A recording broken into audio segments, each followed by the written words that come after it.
চলে গেলাম বন্ধুকে নিয়ে মুন্সিগঞ্জ ডিসি পার্কের সামনে কালাম ভাইয়ের বিখ্যাত হালিমের দোকানে।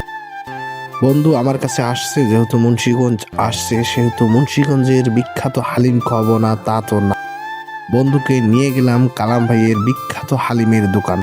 এই যে হালিমের দোকান, এই যে বন্ধু আমার পাশে বসে আছে, বন্ধুকে তার গার্লফ্রেন্ড ফোন দিয়েছে। আমার সাথে সে যে কথা বলবে অথবা কিছু বলবে সে বিষয়ে কোনো তার খোঁজ খবর নাই। কালাম ভাইয়ের পাশের দোকানটি কিন্তু ফুচকার দোকান। বন্ধু তার গার্লফ্রেন্ডকে সময় দিচ্ছে, দেখ সময় দেওয়া ভালো গার্লফ্রেন্ডকে। আমার বন্ধু খুব লাজুক টাইপের। এই যে কালাম ভাইয়ের ছোট পোলা আসতেছে, আমাকে দেখলেই ফাজলামি করে। তার ফাজলামিগুলো অনেক ভালো লাগে, অনেক মিশুক একটা ছেলে সে। এই যে হালিম রেডি হয়ে আমাদের হাতে দিয়েছে, আমার বন্ধু খাওয়া শুরু করছে। মানে আমার কোনো খোঁজ খবর না রেখেই খাওয়া শুরু করে দিল। এই যে আমার হাতে হালিম, আমি নিজেই ক্যামেরা ধরে ভিডিওগুলো করতেছি, ওর দ্বারা একটা ভিডিও করে নিতে পারলাম না।